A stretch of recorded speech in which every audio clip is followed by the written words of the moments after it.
I still remember the exact moment my world crumbled, sitting in my childhood living room staring at my parents across the coffee table, where I'd eaten countless bowls of cereal.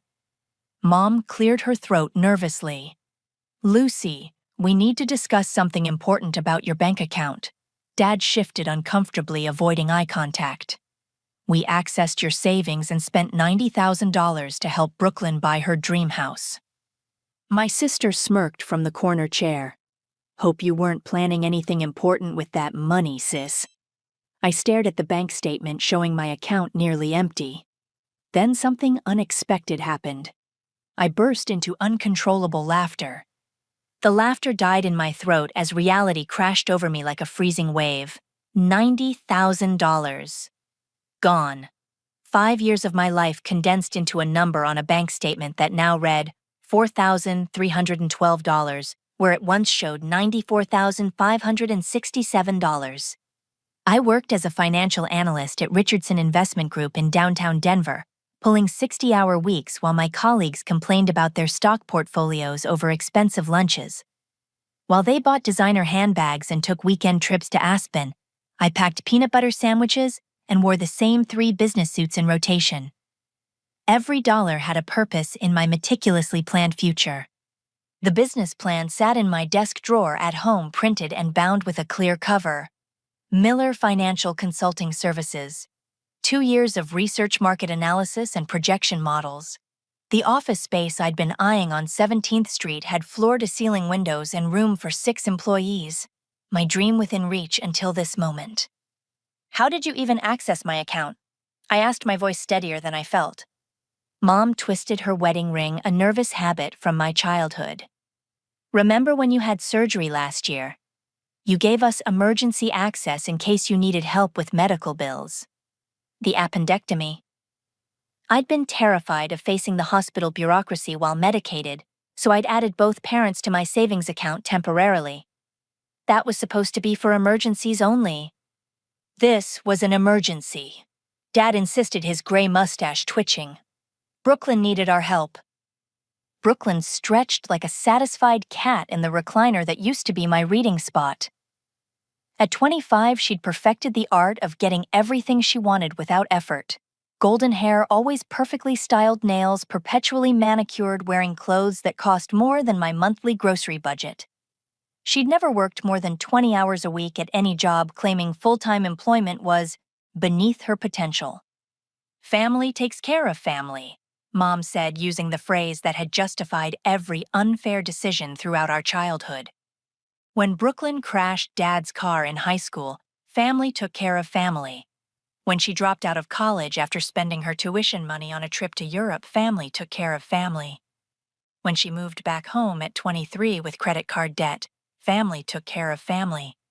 I stood up and walked to the kitchen, needing space to think. The familiar yellow wallpaper with tiny daisies looked different now, like everything had shifted slightly out of focus. Through the window, I could see Brooklyn's new Lexus in the driveway, the one she'd bought 6 months ago despite claiming to be broke. "You don't understand what this means," I said, returning to the living room. "That money was my future, my business, my independence." Brooklyn laughed to sound like wind chimes in a storm. "Oh, please, Lucy. You'll make more money. You're the responsible one. Remember, the one who always lands on her feet." The casual dismissal of 5 years of sacrifice hit me like a physical blow. While she'd spent her 20s floating from one interest to another, I'd built a career, saved every possible penny, and planned for a future that now lay in ruins. "Besides," Brooklyn continued, examining her pink nail polish, "you've always been selfish with money, never offering to help when people need it. Maybe this will teach you about sharing." I stared at her in disbelief. Selfish? I've helped this family more times than I can count. Who paid for Dad's new transmission 2 years ago? Who covered the down payment for your apartment when you couldn't qualify for a lease? "That's different," she waved dismissively. "Those were small amounts.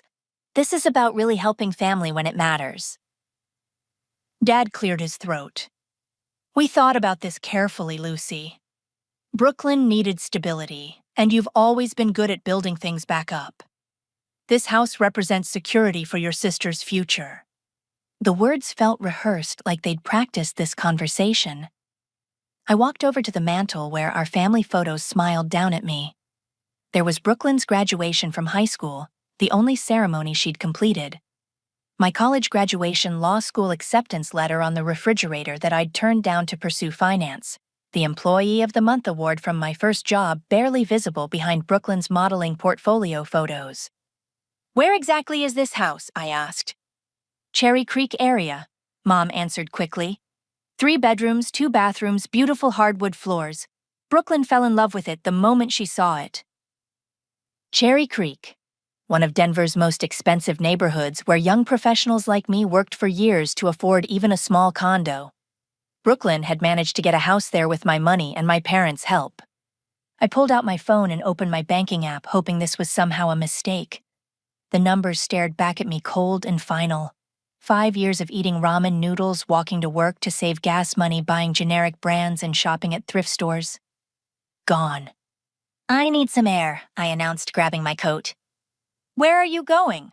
Mom called. To think. Outside, the October air bit through my jacket as I walked down the sidewalk of my childhood neighborhood. The same streets where I'd sold lemonade at age 8, saving every quarter for my first savings account. Where I'd delivered newspapers at 14, adding those earnings to my college fund. Where I'd dreamed of success while Brooklyn dreamed of being discovered by modeling scouts. My phone buzzed with a text from Brooklyn. "Don't be mad forever. Family is family." I typed back, "Is it?" Then I noticed something else on my phone, a notification I'd missed during the family meeting. An email from Mom sent 3 days ago to an address I'd never seen before. The preview line read, "Lucy won't suspect anything if we..." My hands trembled as I opened my email settings and found the message in Mom's sent folder somehow synced to my phone from when I'd helped her set up her new device last month. The full message made my blood freeze. "Brooklyn, the plan will work perfectly. Lucy's surgery recovery gave us all the access we needed. She's been asking fewer questions about her account lately, so she won't notice until it's too late. Richard thinks we should wait another week, but I say we move forward this weekend. She'll understand eventually that this was best for everyone." I read it 3 more times, each reading making the betrayal more real. This wasn't a spontaneous decision to help Brooklyn. This was a planned attack on my future, coordinated between the 3 people who were supposed to protect me most. The worst part wasn't even the money. It was the realization that my own family had been plotting against me, viewing me not as a daughter and sister, but as a resource to be harvested when convenient. I walked back toward the house, my mind strangely clear despite the chaos of emotions. Through the living room window, I could see them still talking, probably planning their next move or discussing how to manage my reaction. Brooklyn was gesticulating dramatically while Mom nodded along and Dad stared at the floor. They had no idea what they'd really done. And they had no idea what they were about to find out. I spent the next morning at my office, but concentration proved impossible. Every spreadsheet blurred into meaningless numbers while my mind raced through the implications of my family's betrayal. Around lunch, I decided to conduct some research of my own. The Cherry Creek house address came easily from public records. 305 Maple Grove Lane, purchased 5 days ago for $120,000. I drove there during my lunch break, expecting to find Brooklyn settling into her new home. Instead, I found a for sale sign planted firmly in the front yard. The house itself was beautiful. Brick facade, mature oak trees, the kind of neighborhood where young families walked golden retrievers and elderly couples tended rose gardens. But the sale sign made my stomach drop. Why would Brooklyn sell a house she'd just bought with my money? I called the number on the sign from my car using my most professional voice. "Hartwell Realty, this is Jennifer speaking."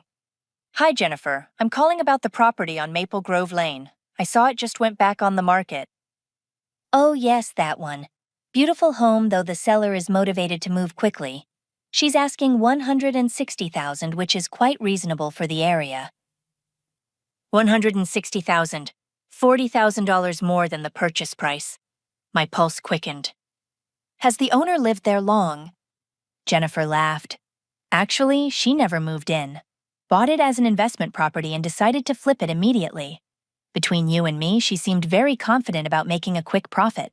Mentioned something about getting the down payment from family who were happy to help with her business venture.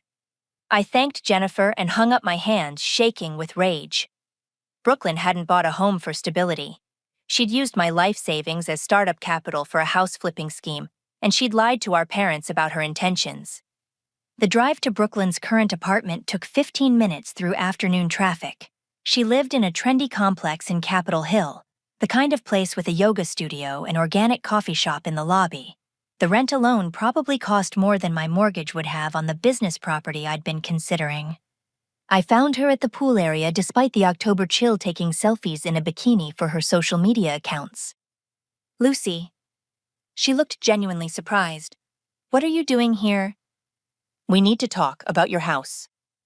Her expression shifted almost imperceptibly the way it had when we were kids, and Mom discovered one of Brooklyn's lies.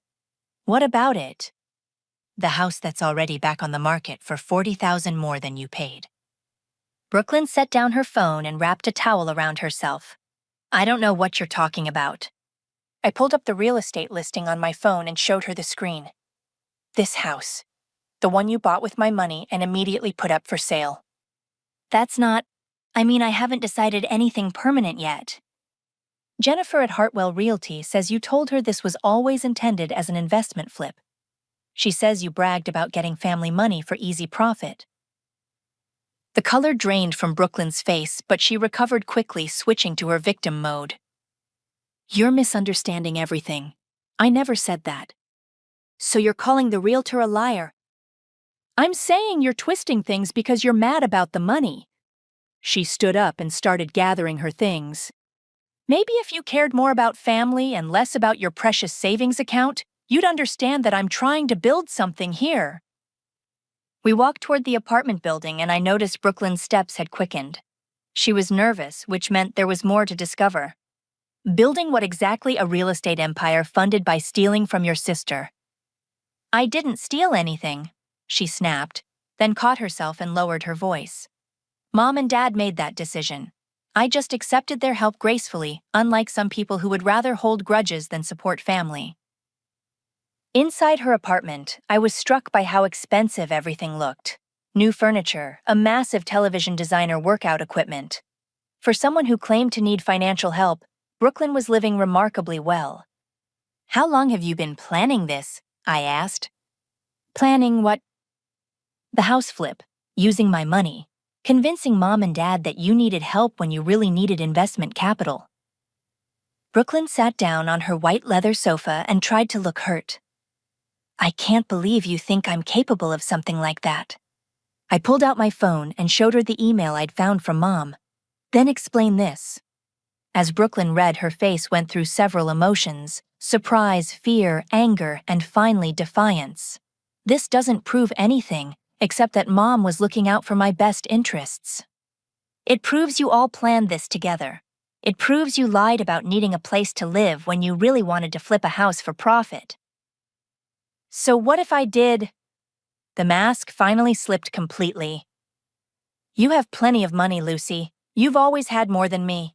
More opportunities, more success, more of everything. Why shouldn't I get something for once?" There it was, the real reason behind everything. Not need, not family emergency, but jealousy and entitlement dressed up as victimhood. "I have more because I work for it," I said quietly. "Because I save instead of spending on designer clothes and expensive apartments. Because I plan for the future instead of expecting other people to fund my dreams." Brooklyn laughed bitterly. "Oh, please. You act like you're so much better than everyone else with your spreadsheets and your 5-year plans. Some of us want to actually live our lives instead of obsessing over bank balances." "Living your life with other people's money." "Family money," she corrected. "Money that should be shared when someone has a real opportunity." I looked around her apartment again, noticing details I'd missed before. Real estate books on the coffee table, a laptop open to property listings, business cards from contractors scattered across the kitchen counter. "How long have you been planning to get into real estate?" "A few months, since I realized how much money people make flipping houses. All you need is startup capital and the right property in an appreciating neighborhood. Startup capital you got by manipulating our parents into stealing from me. I didn't manipulate anyone. I told them about a great investment opportunity that would benefit the whole family. Benefit you, you mean? Benefit all of us. When I sell this house, I'll have enough to buy another one and another one after that. Eventually, I'll be making enough to help everyone. The delusion was staggering. Brooklyn actually believed she was doing something noble by using my life savings to fund her get-rich-quick scheme.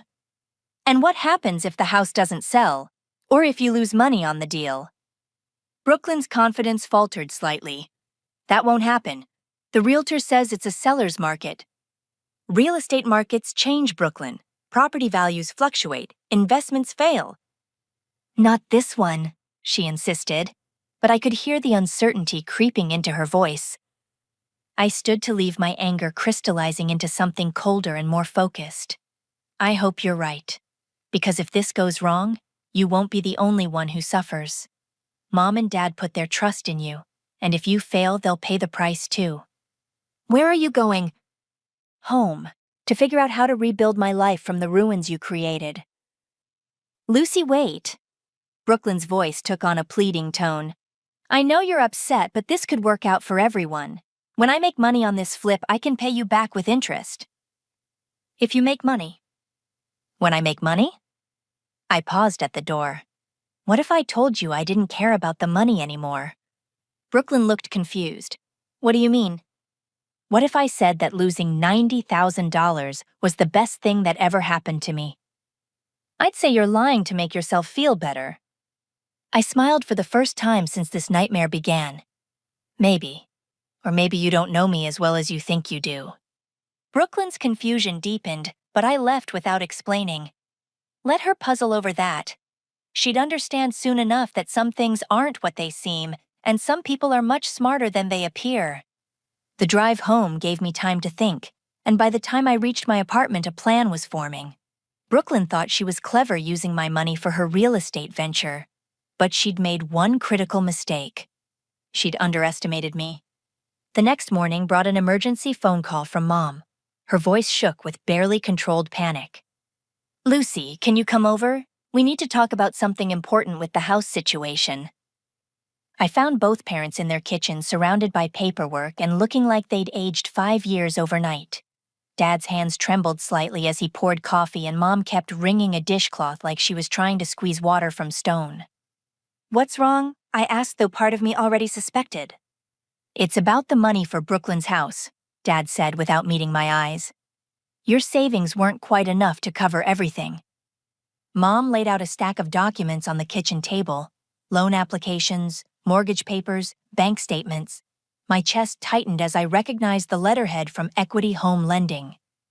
We had to take out a second mortgage on the house, Mom whispered. $30,000 to make up the difference. The words hit me like physical blows. Not only had they stolen my savings, but they'd mortgaged their retirement home to cover the gap. The house they'd owned free and clear for 15 years, their security in old age now leveraged against Brooklyn's real estate gamble. Please tell me you discussed this with Brooklyn first, I said, though I already knew the answer. Dad's silence confirmed my fears. She doesn't know, Mom admitted. We thought it would be temporary, just until she sold the house and could pay us back. I sat down heavily at the kitchen table where I'd done homework throughout elementary school, the same table where we'd celebrated my high school valedictorian award and my college acceptance. Now it was covered with evidence of my parents' financial destruction. What are the payments on this loan? $2,400 a month, Dad said quietly. And your monthly income. Social Security and my pension give us about $3,200 total. Simple math. After house payments, they'd have $800 for food, utilities, medical expenses, and everything else. It was impossible. How did you qualify for this loan on your income? Mom looked ashamed. We may have overstated our financial situation slightly. You lied on a federal loan application. We exaggerated, Dad corrected weakly. I studied the paperwork more carefully, my analyst training kicking in despite the emotional chaos. The loan terms were predatory. Variable interest rate, prepayment penalties, balloon payment due in 3 years. They'd been targeted by lenders who specialized in exploiting elderly homeowners. "Where's Brooklyn tonight?" I asked. "She said she had plans with friends," Mom replied. "Something about celebrating her new investment opportunities." Of course, while our parents faced financial ruin, Brooklyn was out celebrating her success with my money and their mortgage. "Have you told her about the second mortgage?" "We wanted to wait until after the house sold," Dad said. "No point in worrying her when everything will work out fine." The naive optimism broke my heart. These people had raised me, sacrificed for my education, taught me right from wrong. Now they sat in their kitchen drowning in debt they couldn't afford, protecting the daughter who'd manipulated them into this situation. "What happens if the house doesn't sell quickly?" I asked. "It will sell," Mom said with forced confidence. "Brooklyn says the market is excellent right now." "But what if it doesn't?" The question hung in the air like smoke from a fire. Neither parent wanted to confront the possibility that Brooklyn's plan might fail. "We'll figure something out," Dad said finally. "Like what?" "Maybe we could sell this house and move somewhere smaller." Their home for 32 years. The place where they'd raised two daughters hosted countless family gatherings planned to spend their retirement years. Now potentially sacrificed for Brooklyn's real estate fantasy. I excused myself to use the bathroom, but really needed a moment to process the magnitude of this disaster. In the hallway, I passed the family photos chronicling our childhood. Brooklyn and me at various ages, school pictures and vacation shots, graduation ceremonies and birthday parties. Two sisters who'd grown up in the same house but developed completely different values. When I returned to the kitchen, Mom was crying quietly while Dad stared out the window at his workshop in the backyard. "I'm scared, Lucy," Mom admitted. "We thought we were helping Brooklyn get started in life, but now I wonder if we've made a terrible mistake." "Have you tried calling Brooklyn to discuss this?" "She's been very busy with the house preparations," Dad said, "and we don't want to pressure her when she's working so hard on this investment." Working hard. Brooklyn's idea of working hard involved taking selfies for social media and shopping for decorations she couldn't afford. Meanwhile, my parents faced foreclosure within months if her house flip failed. "I need to ask you both something," I said carefully. "When Brooklyn approached you about this house, what exactly did she say?" Mom and Dad exchanged glances before Dad answered. "She said she'd found an incredible opportunity in a growing neighborhood, but she needed family support to make it happen. She promised the return on investment would benefit everyone." "Did she mention it was a house flip?" "She said she might resell it eventually if she found something better," Mom replied vaguely. "Did she mention putting it on the market immediately?" Another pause. "Not specifically." I realized that Brooklyn had been just as deceptive with our parents as she'd been with me. They thought they were helping her buy a home, not funding a real estate speculation scheme. "There's something else you need to know," I said gently. "Brooklyn listed the house for sale the day after she bought it, for $40,000 more than she paid." The color drained from Dad's face. "That's not possible." I showed them the listing on my phone. Mom grabbed Dad's arm as they read the details.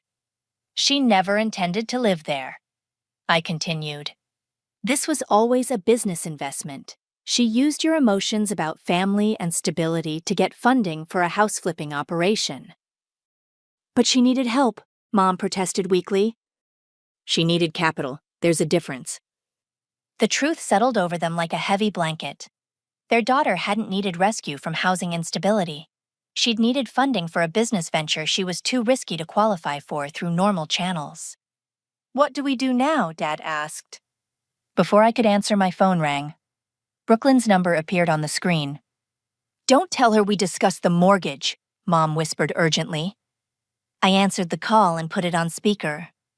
Brooklyn's voice filled the kitchen, bright and cheerful. "Hey, Lucy, I wanted to let you know that I've been thinking about our conversation yesterday. Maybe I was a little harsh about the money situation." "Oh, I understand why you're upset. $90,000 is a lot to you. But I want you to know that when this house sells, I'll consider paying you back some of what Mom and Dad invested on my behalf." Consider some of what they invested. The casual arrogance was breathtaking. "That's generous of you," I said neutrally, watching my parents' faces as Brooklyn's true nature became clear. "I might even pay a little interest depending on how well the sale goes. Think of it as a learning experience about real estate investment." "Speaking of the sale, how is that going?" "Really well. My realtor thinks we'll have offers within the week. This market is incredible for sellers." I looked at Mom and Dad, who were listening with growing realization that their daughter viewed them as business partners in a venture they'd never agreed to join. "That's great news," I said. "Mom and Dad will be relieved to hear it." "Why would they be relieved? This doesn't really affect them."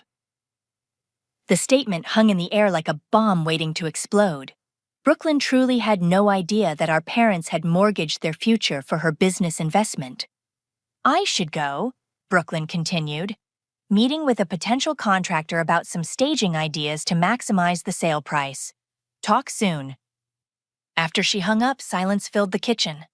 My parents stared at each other with the dawning understanding that their daughter had no idea what they'd sacrificed for her opportunity.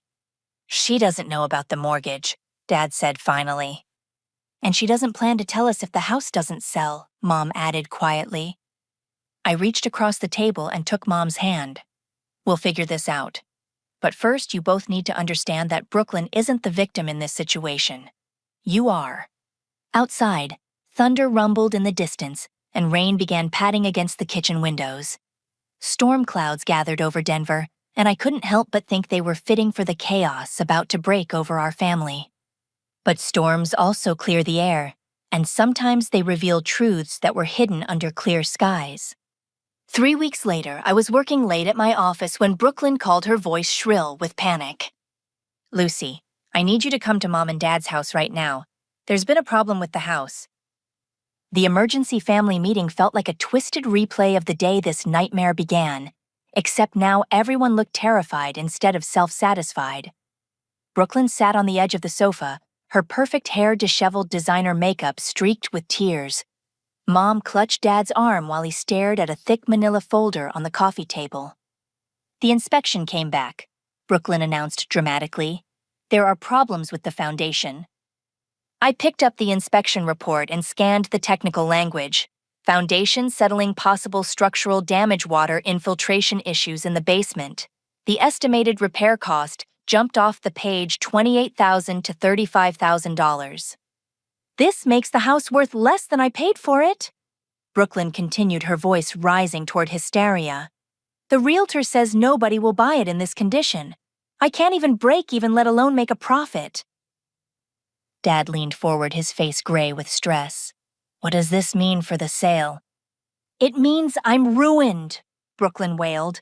"Unless someone pays for the repairs, I'm going to lose everything." The word everything stung, considering she was losing money that belonged to me and threatening the home that belonged to our parents. "Did you have a proper inspection done before you bought the house?" I asked. Brooklyn's tears stopped abruptly, replaced by defensive anger. "The seller said it wasn't necessary. He assured me the house was in perfect condition." "You bought a $120,000 house without an inspection." "I trusted him." "You trusted a stranger selling you property, but you couldn't trust your own family enough to be honest about your intentions." "That's not the point right now," Brooklyn snapped. "The point is figuring out how to fix this mess." "Whose mess?" I asked quietly. "Everyone's mess. This affects the whole family." I looked around the room at the faces of the people who'd shaped my childhood. Mom, who'd taught me to be kind and generous. Dad, who'd shown me the value of hard work and integrity. And Brooklyn, who'd learned that charm and manipulation could get her anything she wanted without consequences. "Actually, Brooklyn, this is your mess. You created it with your lies and your greed." "How dare you?" She stood up, pointing at me accusingly. "You're the one who's been selfish from the beginning. If you'd just been supportive instead of holding grudges, we could work together to solve this." "Work together? How you want me to pay for foundation repairs on a house you bought with my stolen money?" "It wasn't stolen," Mom interjected weakly, though she looked uncertain. "What would you call taking someone's savings without permission for a purpose you lied about?" Before anyone could answer, Dad clutched his chest with a sharp intake of breath. His face had gone pale and sweat beaded on his forehead. "Richard," Mom jumped up, rushing to his side. "Just stress," he gasped, but Mom was already reaching for her phone to call 911. The ambulance ride to Denver General felt surreal. I followed in my car while Mom rode with Dad, and Brooklyn stayed behind, claiming someone needed to guard the house. As if our family emergency was less important than protecting furniture from imaginary burglars. In the emergency room waiting area, Mom collapsed into a plastic chair and began sobbing uncontrollably. "This is all my fault," she whispered. "We never should have taken your money. We never should have mortgaged the house. We've destroyed everything trying to help Brooklyn, and now your father might die from the stress." "Dad's going to be okay," I said, putting my arm around her shoulders. "But what about everything else? Even if he's fine, we still can't afford the mortgage payments. And now, Brooklyn's house is worthless, and you hate us for what we did, and I don't know how to fix any of it." The doctor emerged before I could respond. Dad had suffered a mild heart episode brought on by stress and high blood pressure. He'd be fine with medication and lifestyle changes, but needed to avoid stressful situations. Avoid stress. Mom laughed bitterly as we drove home hours later. How do we do that when our entire financial future is falling apart? "We'll figure something out," I said, though I wasn't sure what that something might be.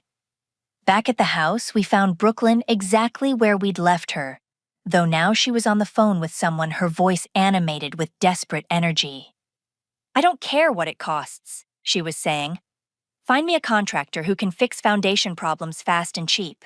This is an emergency." She hung up when she saw us and immediately launched into her latest plan. "I've been calling contractors all evening. If we can get the foundation fixed for around $15,000, I might still be able to sell the house for a small profit." "Where do you plan to get $15,000? I asked. "Well, I was hoping." Brooklyn looked at Mom, who was helping Dad settle into his recliner. "Maybe Mom and Dad could extend their mortgage a little more." "Absolutely not," I said firmly. "They can barely afford the payments they already have." "Then maybe you could help?" Brooklyn turned to me with renewed hope. "You could take out a loan against your retirement account or something." The audacity was staggering. Even facing complete failure of her scheme, Brooklyn's first instinct was to find new sources of other people's money to throw at the problem. "No, Brooklyn, I will not fund any more of your real estate disasters." "Then what am I supposed to do?" she wailed. "Sell the house as is and take the loss." "I can't do that. I'll lose everything." "You'll lose money that was never really yours to begin with." Brooklyn stared at me like I'd suggested she set herself on fire. "You're really going to let me fail your own sister?" "I'm going to let you experience the consequences of your choices." She turned to our parents with pleading eyes. "Mom, Dad, you understand that family helps family, right? We can't just give up when things get difficult." Dad, still pale from his hospital visit, spoke slowly. "Brooklyn, honey, I need to tell you something about the money for your house." "What about it?" "We didn't just use Lucy's savings. We also took out a second mortgage on this house for $30,000. Brooklyn's face went blank with shock. "You did what?" "We needed more money than Lucy's account contained, so we borrowed against our home equity." "Why didn't you tell me?" "We thought it would be temporary," Mom said quietly. "We thought you'd sell the house quickly and everything would work out." Brooklyn sat down heavily, finally understanding the full scope of what her family had risked for her business venture. "How much are the payment?" she asked in a small voice. $2,400 a month." "Can you afford that?" "No," Dad said simply. "Not even close." For the first time since this crisis began, Brooklyn looked genuinely scared, rather than just frustrated. The reality of other people's sacrifices was finally penetrating her self-absorbed worldview. "What happens if you can't make the payments?" "We lose the house," Mom answered. Brooklyn put her head in her hands. "This is a disaster. This is a complete disaster." "Yes," I agreed, "it is." But as I watched my family grapple with the consequences of their choices, I felt something unexpected, a strange sense of calm. Maybe it was because the worst had finally happened. Maybe it was because the truth was finally out in the open. Or maybe it was because I knew something they didn't. Something that would change everything. 2 days after Dad's hospital visit, I called a final family meeting. Mom and Dad sat nervously on their sofa while Brooklyn sprawled in the recliner, looking defeated and angry. The coffee table was clear this time, except for a manila folder I'd brought from home. I asked you all here because there's something important I need to tell you about the money you took from my savings account. Brooklyn rolled her eyes. We know you're upset, Lucy. You don't need to lecture us again about responsibility and consequences. Actually, I think you'll find this interesting. I opened the folder and pulled out a stack of bank statements. These are statements from the account you raided. Mom leaned forward confused. We've already seen those, honey. Look more carefully at the dates. Dad put on his reading glasses and studied the papers. This account was opened in March of this year. That's right. Brooklyn sat up straighter. What does that mean? It means the account you emptied was opened 6 months ago, not 5 years ago when I started saving for my business. The room went completely silent except for the tick of Dad's anniversary clock on the mantel.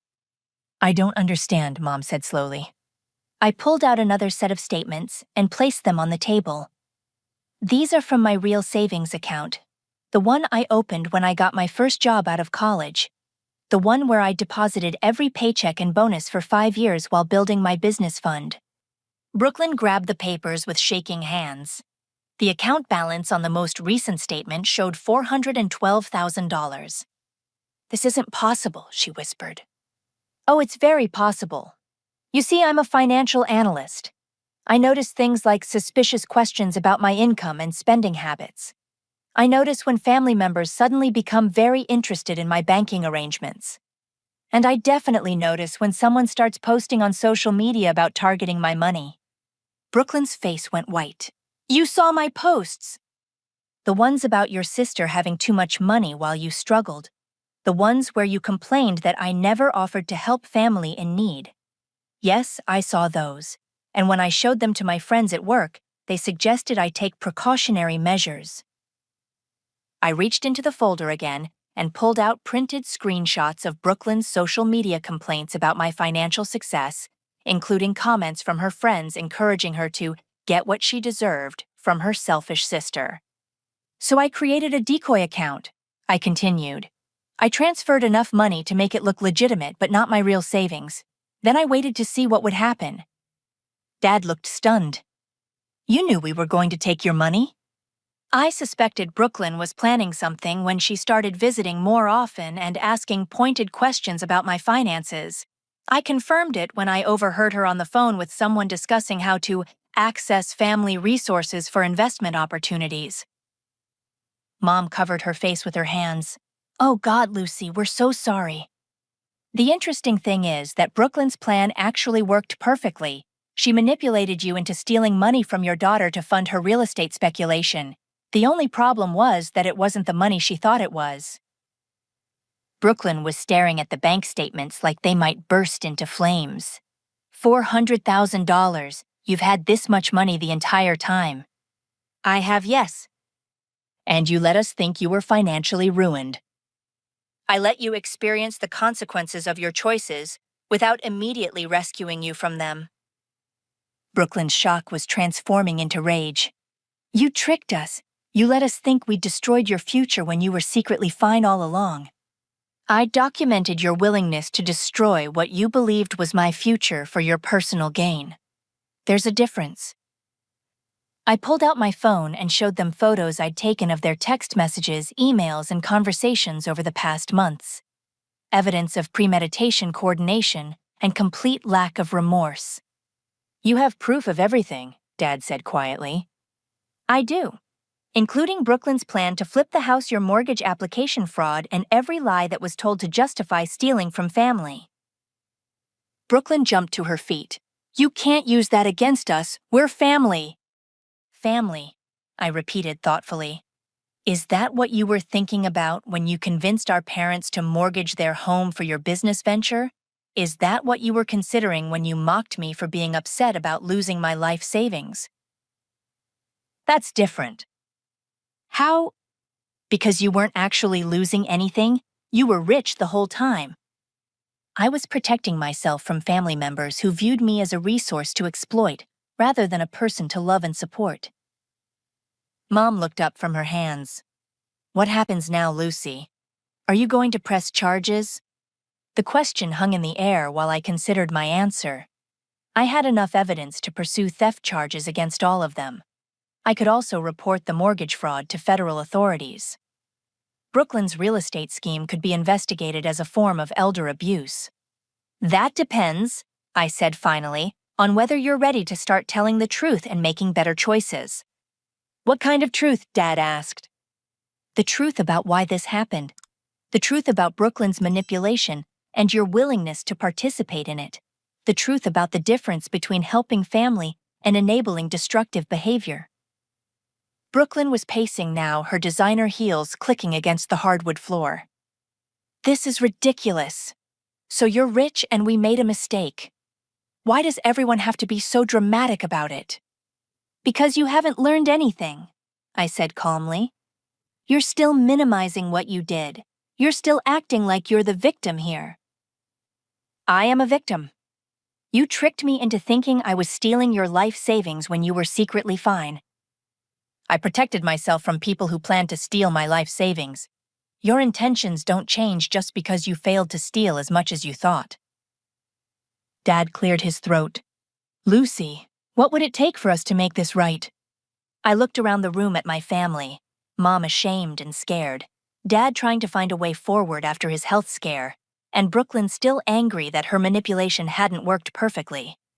For starters, Brooklyn needs to sell that house immediately and use the proceeds to pay back the $30,000 you borrowed against your home. But I'll lose money, Brooklyn protested. Yes, you will. That's what happens when investments fail. And if that's not enough to cover the mortgage? Dad asked. I paused, letting them wait for my answer. Then we'll discuss other options, but only after Brooklyn accepts full responsibility for the consequences of her choices. Brooklyn glared at me. And if I refuse? Then I'll file charges for theft, fraud, and elder abuse. I'll report the mortgage fraud to federal authorities, and I'll make sure everyone in Denver's real estate community knows exactly what kind of business practices you employ. The threat was enough to make Brooklyn sink back into the recliner, finally understanding that she'd lost all her leverage. This isn't over, she said sullenly. Actually, I replied, it's just beginning. Because now we get to see what kind of people we really are when the consequences are real. I gathered my papers and prepared to leave, but Mom's voice stopped me at the door. Lucy, do you think you'll ever be able to forgive us? I turned back to look at the three people who'd shaped my childhood and then betrayed my trust as an adult. I think forgiveness will depend on whether you're willing to do the work to deserve it. It wasn't the answer they wanted, but it was the only honest response I could give. Some wounds heal with time, but others require genuine change from the people who caused them. As I drove home, I realized something surprising. Despite everything that had happened, I felt lighter than I had in months. The truth was finally out. The consequences were finally real, and the people who'd tried to exploit me now understood exactly what they'd attempted to do. For the first time since this nightmare began, I was in control of my own story. 1 week later, I surprised everyone by making an offer on Brooklyn's house. The call came early on a Saturday morning while Brooklyn was presumably still asleep. I'd contacted her realtor directly and made a cash offer of $20,000, well below the house's value even with foundation issues. By noon, I was the owner of 305 Maple Grove Lane. Brooklyn's reaction was nuclear. You bought my house, she screamed over the phone. How could you do that to me? I bought a house that was on the market, I corrected calmly. A house you were desperately trying to sell to cut your losses.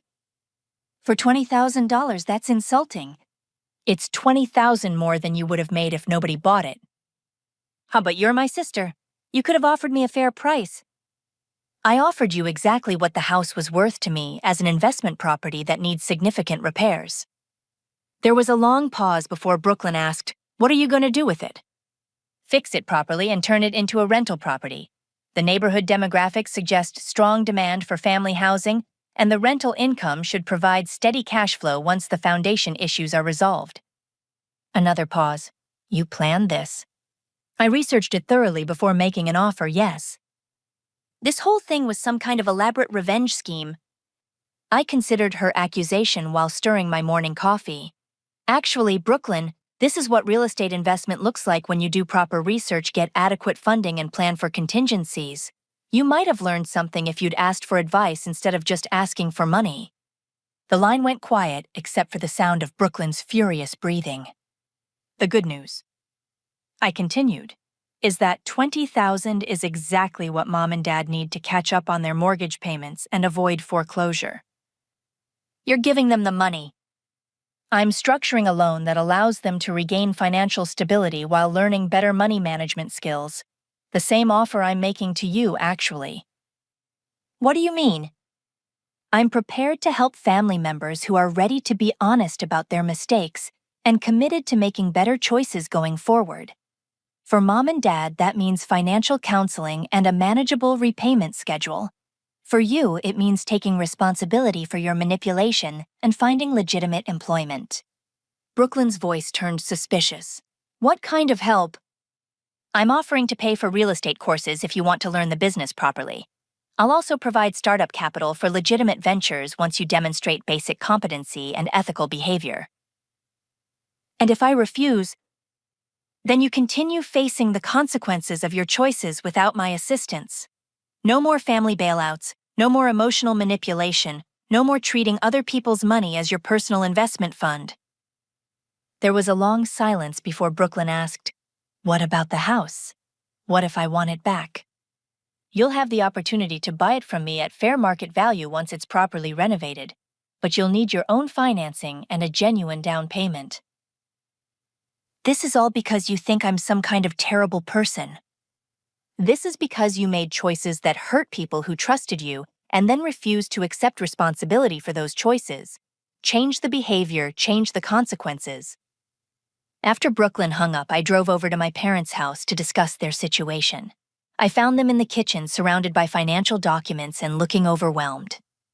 We've been trying to figure out a budget that works with the mortgage payments, Dad said, but the math just doesn't add up. I sat down and pulled out a folder I'd prepared. I have a proposal that might help. Over the next hour, I outlined a comprehensive plan. $20,000 from the house sale would bring their mortgage current and give them breathing room. Beyond that, I was offering them part-time positions, with my new business handling administrative tasks and client communications at $15 per hour. You want us to work for you? Mom asked, surprised.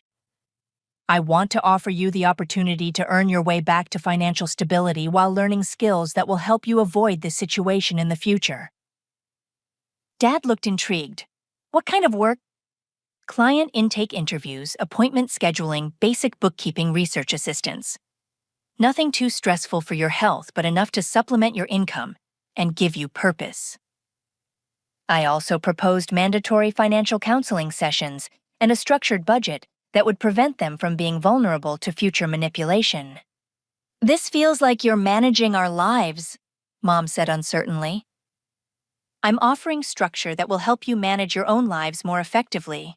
The alternative is watching you lose your home and retirement security because you can't say no to Brooklyn's schemes. Dad nodded slowly. The hard episode was a wake-up call. We can't keep living with this kind of financial stress. And we can't keep enabling Brooklyn's irresponsible behavior, Mom added quietly, even if she is our daughter. The acknowledgement was a breakthrough. For the first time, my parents were recognizing their role in creating and perpetuating Brooklyn's entitlement. What about Brooklyn? Dad asked. She's still our daughter even if she made mistakes. She's always welcome to participate in family activities once she demonstrates genuine change. But there won't be any more financial support until she proves she can manage money responsibly. That seems harsh, Mom said. What's harsh is allowing someone to destroy their family's financial security for personal gain. What's harsh is teaching your children that manipulation and lies are acceptable ways to get what you want. Over the following weeks, the plan took shape. Mom and Dad started working part-time for my consulting business, which had officially launched with Brooklyn's house as my first investment property. They attended financial counseling sessions, and learned to create realistic budgets that accounted for both their needs and their limitations. Brooklyn, meanwhile, struggled with the reality that her family was no longer available as a source of emergency funding. She applied for several retail jobs before finally accepting a position at a local bank, starting in customer service, with opportunities for advancement based on performance. The transformation wasn't immediate, and there were setbacks. Brooklyn attempted several more manipulation campaigns, including dramatic phone calls about emergencies that required immediate financial assistance. But with clear boundaries in place, these attempts failed to generate the response she expected. 6 months after buying the house, I had completed the foundation repairs and was interviewing potential tenants. The property value had increased significantly, and rental income would provide steady cash flow for years to come. More importantly, my family was learning to function in healthier ways. Mom and Dad had regained their financial footing and discovered they enjoyed contributing to a legitimate business enterprise. Brooklyn was slowly developing actual job skills and learning that success required effort rather than manipulation. The family dynamic had fundamentally changed. Instead of enabling dysfunction, we were building something sustainable based on honest work and mutual respect. It wasn't the family I'd grown up with, but it was becoming the family we all deserved. 18 months after that devastating family meeting, I stood in the kitchen of my childhood home watching Dad teach my newest employee how to use the database software for client management. Mom was on the phone with a potential client, her voice professional and confident as she scheduled an appointment for financial planning consultation. Miller Financial Consulting Services had grown beyond my original dreams. What started as a one-person operation had expanded into a full-service firm with 6 employees, including both my parents. The office on 17th Street had those floor-to-ceiling windows I'd always wanted, and the view of downtown Denver reminded me every day that dreams delayed aren't always dreams denied. The house on Maple Grove Lane had become one of my most successful investments. After fixing the foundation and updating the interior, it now housed a young family who paid rent that covered my mortgage plus a healthy profit margin. More importantly, it served as a constant reminder that sometimes the worst betrayals lead to the best opportunities. Mom hung up the phone with a satisfied smile. New client consultation next Tuesday. A couple in their 50s who need help planning for early retirement. That's wonderful, I said, genuinely proud of how naturally she'd taken to the business world. Dad looked up from his computer tutorial. This software is amazing, Lucy. I can see why your business runs so efficiently. The transformation in both my parents still surprised me sometimes. Working part-time had given them purpose beyond just surviving financially, and the structure of legitimate employment had rebuilt their confidence in ways that mere financial assistance never could have achieved. How are the mortgage payments working out? I asked. We're actually ahead of schedule on the repayment plan, Dad said proudly. Between our work income and better budgeting, we should have the loan paid off 6 months early. The financial counseling had been transformative for them. Learning to create realistic budgets, understand predatory lending practices, and recognize manipulation tactics had armed them against future exploitation. And Brooklyn? I asked, though I already knew the answer from our weekly family dinners. She got promoted to loan officer last month, Mom said with cautious pride. Her supervisor says she has a natural talent for helping people understand their financing options. Brooklyn's journey had been the most difficult to watch.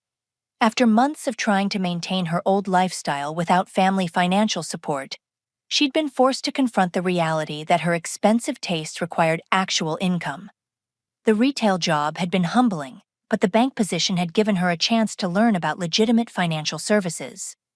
The real breakthrough had come when Brooklyn started attending the same financial literacy classes I'd arranged for our parents. Learning about investment principles, risk management, and ethical business practices had gradually replaced her get-rich-quick fantasies with actual knowledge. She asked about taking the real estate licensing course you offered to pay for, Mom continued, but she wants to work in commercial property management rather than house flipping. That's a much more stable career path, I agreed, building long-term client relationships instead of looking for quick profits. It had taken Brooklyn over a year to even ask about the educational assistance I'd offered. Pride and stubbornness had kept her from accepting help that came with expectations of ethical behavior and genuine effort. She also asked if she could come to dinner this Sunday, Mom said tentatively. She wants to talk to you about something. Sunday dinner had become a weekly tradition since our family crisis. Mom, Dad, and I would gather around the same kitchen table where I'd done homework as a child, sharing meals and conversation without the underlying tension that had characterized our relationships before the truth came out. Brooklyn had been invited to these dinners multiple times, but she'd always declined. The prospect of spending time with family members who knew about her manipulation attempts had been too uncomfortable for her to face. "Tell her she's welcome," I said, meaning it. "She's always been welcome once she was ready to be honest about her mistakes." The doorbell interrupted our conversation. Mom went to answer it, and I heard familiar voices in the hallway. My business partner, Sarah Chen, and her husband, Marcus, had arrived for the monthly dinner party we'd started hosting for clients and friends. These gatherings had become one of my favorite parts of building the business. Bringing together people who shared values of integrity and hard work had created a community that felt more like family than some of my actual relatives had. As the evening progressed and the house filled with laughter and conversation, I found myself reflecting on the journey that had brought us to this point. The betrayal that had seemed catastrophic 2 years ago had ultimately strengthened the relationships worth preserving while removing the toxic dynamics that had held our family back. Later that night, after everyone had gone home and Mom and Dad had retired to their room, I sat in the living room where this story had begun. The same coffee table where they'd announced their theft of my savings now held business reports showing the success of our consulting firm. My phone buzzed with a text message from Brooklyn. "Thank you for not giving up on us, even when we gave up on ourselves. See you Sunday." I typed back, "Family means never giving up on each other's potential to grow." It had taken almost losing everything for all of us to understand what family really meant. Not blind loyalty that enabled destructive behavior, but the courage to set boundaries that encouraged growth. Not automatic forgiveness that ignored harmful actions, but the willingness to earn trust through changed behavior. The deepest lesson I'd learned was that protecting yourself from exploitation isn't selfish. It's necessary for building relationships based on mutual respect rather than manipulation. By refusing to enable Brooklyn's destructive choices, I'd actually created the space for her to develop healthier patterns. Sometimes the greatest gift you can give someone is refusing to participate in their self-destruction. My parents had learned that supporting their children meant teaching them to be responsible adults, not rescuing them from every consequence. Brooklyn had learned that success requires effort and integrity, not charm and manipulation. And I had learned that being strong enough to stand alone had actually brought my family closer together. 2 years after my parents announced they'd stolen my life savings, we were all in better places than we'd been before the crisis began. The money they'd taken had been replaced many times over through the success of my business.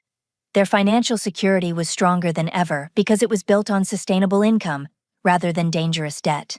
And Brooklyn was building real skills that would serve her throughout her career instead of relying on schemes that inevitably failed. The house they'd once risked losing had become the foundation for family dinners where we shared honest conversations about our goals, struggles, and dreams. The daughter they'd enabled to remain irresponsible had grown into a woman learning to build her own success through legitimate means.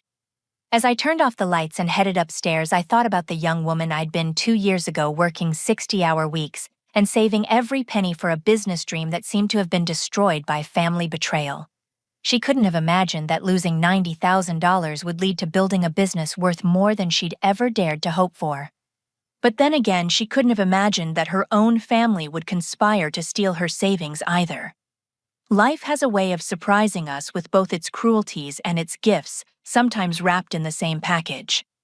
The foundation of my childhood home was solid, just like the foundation of our rebuilt family relationships. Both had weathered storms that could have destroyed them, but instead had emerged stronger and more secure. Sometimes the best things grow from the ruins of the worst things.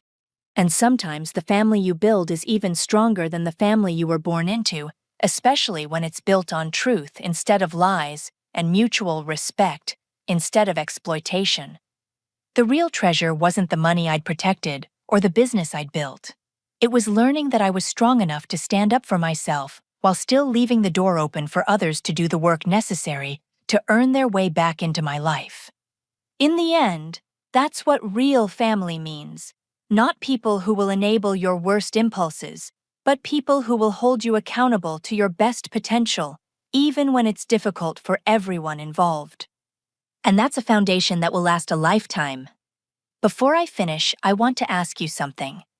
Have you ever been in a situation where family members took advantage of your kindness or financial success? How did you handle setting boundaries while still maintaining relationships with people you love? I'd love to hear your thoughts in the comments below.